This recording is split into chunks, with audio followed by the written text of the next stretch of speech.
that sells fufu and soup on the Sunday of the noon of the full moon of the great Harakiti. I don't know what the fuck I just said, but it sounded fun, right? Alright, today we are back with Dr. Bob. Today we are watching SCP-781 on Whitney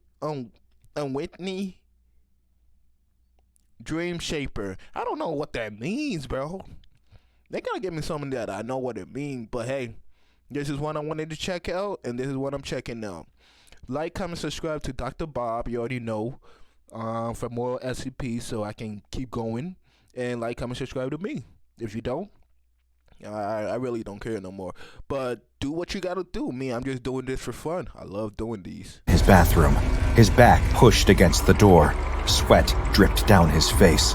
The kind that comes with sheer terror. If only the door can hold. Okay, I am so confused. What the fuck is going on, though? The Dream Shaper was barricaded in his bathroom. His back pushed against the door. Sweat dripped down his face. The kind that comes with sheer terror. If only the door can hold a little longer, he'd be able to buy himself just a few more seconds. Boom, boom, boom. The door rocked in its frame. The floorboards warped under the massive weight of the monster on the other side. The Dream Shaper's heart thundered. Nausea bubbled up in his gut. He could hear the voice slurring, liquid tongue moving over liquid teeth. Open the door. You never do anything right. Hell fucking no. I swear if I see that, nah, I'm punching. I don't care what, if I'm hitting it or not, I'm punching. I'm swinging, I'm punching, I'm not crying, but if none of my attack work or nothing work, then I'm crying. Alright? That would be my final decision right there. But not after I do everything I can before crying, okay? I'm getting tired of these freaking nasty ass, zombie ass, modified shit. It was a revolting sound, like ooze being forced through a pipe. Another thump, and the door splintered. The Dream Shaper was flung towards the cold tiles of his bathroom floor. He turned just in time to see the monster bulging. Did you experience inappropriate behavior from a bishop, church leader, or member at any LDS church when you were younger? A global settlement is... I didn't go to his bathroom floor. He turned just in time to see the monster bulging into the room behind him. Nearly 8 feet tall, a hideous, bulbous humanoid creature made of murky slime. Wait, please! He didn't get to finish his sentence. The hand clamped around his face, vice-like. He felt that awful, familiar burning sensation from being in contact with the slime. The creature pulled him into a bear hug, forcing the acidic slime to cover the Dream Shaper's body, eating into his skin, his flesh, and soon, his bone. I'm sorry, but I didn't know this was going to be this disgusting, so please bear with me. This is the most disgusting thing I have ever seen the whole day, and I just got up. That's weird. He'd scream, but his jaw, tongue, and lungs were already gone. He closed his eyes and waited for the inevitable. He woke up screaming, like most mornings. When his heart settled, he got up and trudged into the bathroom. The door was still broken. He'd pay to get it fixed later. Just another thing on the endless list, he thought, as he brushed his teeth. Work was terrible, as always. His manager screamed at him until he was red in the face about some report not... Where his neck at? Why his whole top? Why he look like a fucking nut? Like he look like a peanut. Oh my god, bro. He look fucking disgusting. Why he look like that? Y'all know what he look like. Not filed, some quota not met, some butt not kissed. The Dream Shaper had gotten good at nodding and apologizing. Not that it ever ended the degradation early. You never do anything right. His boss barked at him in front of the entire bullpen. That night, the Dream Shaper was cooking some instant noodles in his cramped kitchen. He shuddered as he saw a fat cockroach scurrying across the floor and up the wall. He'd sent who knows how many emails to his landlord about it, but he never heard back from them. It seemed like the infestation in his building was only getting worse. Just as he'd finished pouring his boiling water into the dry cluster of noodles in a plastic cup, he heard more scuttling inside one of the low-level cabinets. Great, more bugs, he thought. He leaned over and gingerly slid open the door. The last thing he was expecting was a living tide of hideous rats to come surging from the cabinet, immediately crawling up his legs and digging their long yellow teeth into his flesh. He fell onto the ground, screaming, as the carpet of hungry fur covered him, tearing him to shreds. Before long, there'd be nothing left of him but scraps of fabric and nibbled bones. Oh hell no! This one is okay. This is nightmare fuel now. That guy is dark. Is night. I didn't know it's gonna be like this. If I knew, I would have watched this in the nighttime. Then he woke up, sweating, hyperventilating, exhausted. Nothing ever changed. It was a performance evaluation day at work. Two narrow-browed men from corporate dissected his every move, picking apart every statistic in which he seemed to woefully underperform. It felt like having his life and pride hung, bloody and struggling from a meat hook in front of him, while two eager butchers hacked away. Later that night, the Dream Shaper lay in bed and closed his eyes. He was frozen in bed as a decrepit surgeon with scalpels for fingers loomed over him, the mad doctor's beady eyes barely visible over his surgical mask. The Dream Shaper couldn't move, but he could feel every sliver of pain as the surgeon carved into him with his rusty, bladed fingernails to catalog everything that was inside. Things had gotten so bad that he'd simply tried to avoid sleeping. Endless cups of black coffee, knocking back no-dos like they were M&Ms, pounding Red Bulls until his heart felt like an engine about to overclock and burst into flames. He avoided going home at all costs, fearing that the temptation to go to bed and start... Dream Shaper, you fucking up now, bro. Why would you do that to your fucking heart, your poor heart? God damn it. Another nightmare would be too great. Instead, he'd ride the city buses around at night, just to feel something. But when the bus stopped at a red light, the Dream Shaper saw a familiar face. A huge, grinning woman approaching the bus in the dark, 8 or 9 feet tall and almost as wide, with skin sickly and pallid. She held a long, filthy tube gripped in one of her enormous hands. She grinned her idiot grin and waved it for emphasis. In a previous dream, she'd shoved it down his throat and pumped so much hot white liquid into him that his stomach had burst. The thought... Welcome to Grand Roleplay, where your new life in GTA 5 RP begins. Start from the bottom and rise to the very top. Become a... his throat and pumped so much hot white liquid into him that his stomach had burst.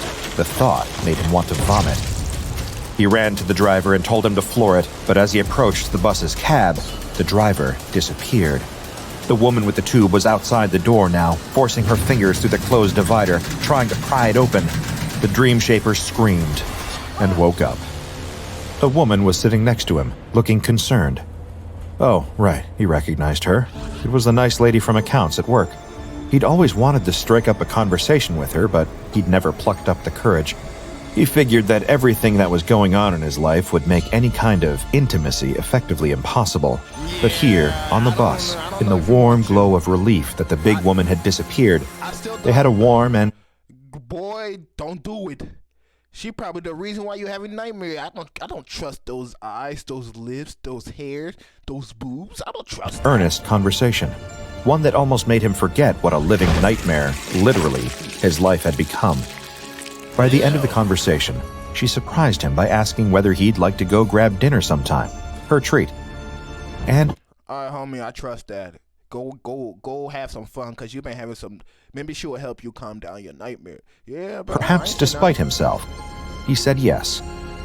Maybe it could be the first step to getting his life back on track, finding somebody who believed in him. Someone could find out about his weird, insane problem and help him find a solution. Anything seemed possible. Anything. The Dream Shaper was woken by a rotting, leprous old woman lunging down his hallway towards him and digging her filthy fingernails into his skin. She cackled in her mud-caked throat as she prepared to peel him like an orange. He sprung up, alone, in his bedroom, his clothes and bedsheets stained with sweat. He glanced at the clock and dragged himself out of bed. The date was one of the high points of his adult life. They went to a new Vietnamese restaurant that had opened up in town, enjoying some bowls of pho and knocking back a few drinks. They laughed and chatted and discussed their lives, even finding out that they'd actually grown up in the same small town, just going to different schools before moving out into the city. He was able to live in the fantasy of a normal life until the date came to an end, and the woman asked if she'd be able to come back to his place. That felt like taking an arrow of ice through the heart. Should he break it off and potentially upset her? Or bring her back and drag her into the firing line of the monsters that came for him every night? He decided on a half measure. He brought her back to his place, but told her that he'd need her to sleep on a fold-out sofa bed because of his night terrors. He was worried that would be a deal-breaker, but strangely, she actually went for it. Maybe if he was in the middle of one of his episodes, she could wake him up and save him again. The Dream Shaper woke up in the middle of the night. Nothing. So far, so good. He went to the bathroom. No lingering monsters, no rats, no vicious blob men. Maybe this woman was his lucky charm, the key to him actually living a normal life. It filled him with such a beautiful sense of warmth and comfort, a feeling he'd never before experienced. As he returned to his bedroom, he saw her laying there on the futon, her back rising and falling softly.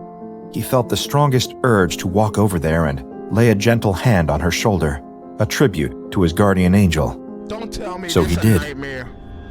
The girl jolted up in an instant, but she wasn't the girl from work.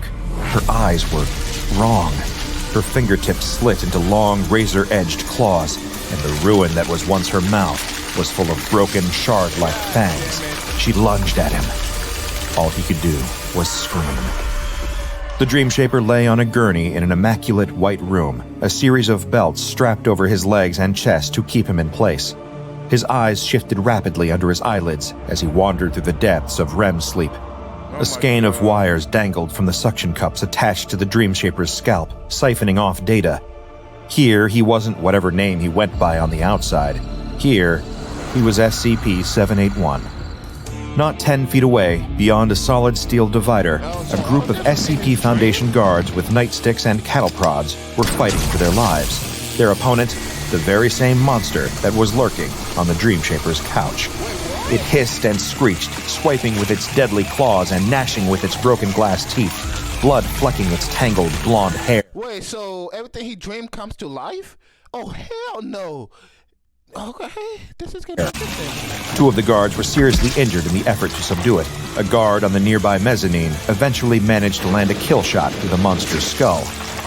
In a nearby room, Dr. Glass, the head of the SCP Foundation Psychology Department and lead researcher on the SCP-781 case, watched 3 different monitors. One showed the footage of the battle with the living nightmare and the guards. Another showed a live feed of the Dream Shaper, SCP-781, lying in his placid, chemical sleep.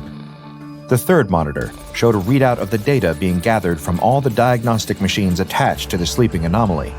Dr. Glass nodded at the lines creeping up the graph. Seems like a particularly long dream preceded this manifestation, he mumbled to himself as he took note. Whether that affects the manifestation's strength? Need to explore that further. Yeah. The person you're meant to be with already exists. Your soulmate has a face. Want to see it? This will give you chills, but I actually know who. I don't give a fuck. Who you Strength? know. I don't know you. Need to explore that further. The next morning, Dr. Glass conducted a debriefing interview with the Dream Shaper, a song and dance they'd done many times before. Certain details were consistent. Whatever horrendous nightmare SCP-781 had, it became a real, physical entity and attempted to attack and kill the Dream Shaper, along with anyone who tried to defend him.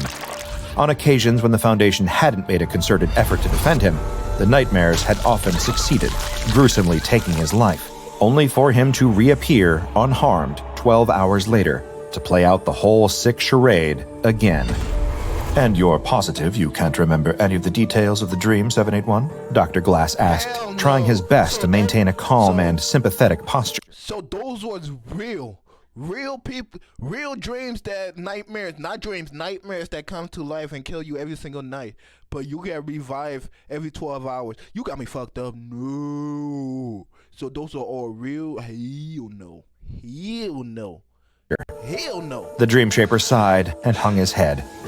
I swear to God, I'd tell you if I did, Doc, he said. You know my memory's not so good with that kind of stuff. Dr. Glass made a note, saying, his memory repression was likely developed as a coping mechanism to deal with his frequent painful deaths. After the interview, Dr. Glass decided to make a few updates to containment procedures in order to test the parameters of the Dream Shaper's anomalous curse. After gaining approval from the site directors, he posted some of the site's most elite guards around the Dream Shaper as he slept. This worked better than expected. When, in the dead of night, fleshy tendrils covered in rending thorns slithered out through every crack in the room, the guards were able to use high-frequency katanas to effortlessly slice them to pieces. The Dream Shaper had his first night of uninterrupted sleep, perhaps in his entire life. This pattern continued for days, then weeks, as Dr. Glass was delighted to see that the Dream Shaper's mental health and general emotional state seemed to be improving, a natural side effect of not regularly experiencing the violent deaths of yourself and everyone around you. In debriefing interviews, Dr. Glass found that despite the improvement in the Dream Shaper's mental health, his memory was still foggy around the subject of his mysterious dreams. In one moment of lucidity, he claimed that he believed he is perhaps where dreams come from, some oniric Sandman-esque entity who'd somehow incarnated in the physical world. Could he perhaps be connected to the thankfully far less dangerous dreams of all of humanity the world over? The possibilities were staggering. And yet, Dr. Glass, being one of the most mentally intuitive members of Foundation senior staff, couldn't help but wonder whether he was knocking on a door that shouldn't be opened. Given that the Dream Shaper came back every time he died with at least some memories of his time before, Dr. Glass's superiors were floating the idea of turning the Dream Shaper into some kind of reusable D-class subject. Someone who could be put into lethal experiments again and again and again. Are y'all forgetting that the part that his dream comes to life every time he go to bed? Okay, alright. And give first-hand details of the matter afterwards. To Dr. Glass, it smacked of the darkest forms of curiosity that often led to Foundation cautionary tales. Clearly, his superiors lacked these reservations, as they put one of Dr. Glass's more junior colleagues, Dr. Cooper, in charge of finding out exactly what made the Dream Shaper tick. He conducted a series of intensive interviews with the anomaly, asking him, sometimes with the aid of drug therapy, what he could remember about the contents of the nightmares he was actually able to survive thanks to Foundation intervention. At first, the Dream Shaper was evasive, as usual. He claimed that he couldn't remember anything, like some thick fog was covering these recollections, and he just couldn't make out the shapes on the other side of it. Dr. Cooper pushed, demanding to know more, until suddenly, a dark expression came over the Dream Shaper's face. It was as though some mental switch had flipped, and despite nothing physically changing about the man, Dr. Cooper could almost tell he was looking at a different person now. He made vigorous notes as the Dream Shaper spoke. I'm gonna torture you, he said. You want to know my nightmares? That's gonna be the best way for you to really know, Doc. Dr. Cooper had a follow-up question, but he never got to ask it. The Dream Shaper lunged onto the table and snatched the doctor's ballpoint pen out of his hand and began viciously stabbing him in the throat with it as the unfortunate researcher tried to gurgle out a plea.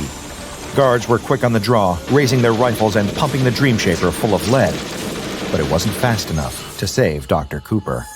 When the Dream Shaper reappeared 12 hours later, he had no recollection of murdering the researcher. He actually seemed extremely distressed when Dr. Glass showed him the security footage of the killing taking place.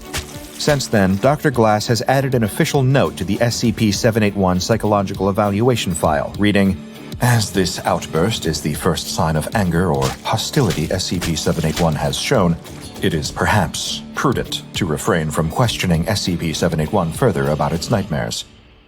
Dreams and nightmares can be a quite interesting subject. They can reveal the greatest fears and worries lurking deep within our subconscious, perhaps things we don't even know are waiting down there in the dark, underpinning our every action, our every thought. The tragic existence of SCP-781 shows what a hellish life you can have when your greatest fear truly is fear itself. One moment, please. Sorry about that. The next time you wake up from a terrible nightmare in a cold sweat, eyes darting between the shadows in your bedroom, just remember, At least your nightmares are the ones you truly can wake up from. Yeah. Now check out the Dr. Bob Patreon and become a junior researcher today. Now go and watch another entry from the files of Dr. Bob, like SCP-1550, Dr. Wondertainment's Custom Pets, No. Top 12 SCP Animals compilation. Hell no. When other producers are cutting corners with I am good. That shit just creeped me the fuck out. That was good though. That was good. Alright, everybody. Hope you like, comment, subscribe to Dr. Bob. And that was SCP-781. That was good. Hey, don't judge a book by its cover. I've been thinking like, oh, maybe she would help him. No, she was the reason too. Everything was a make-believe. Wow. Wow.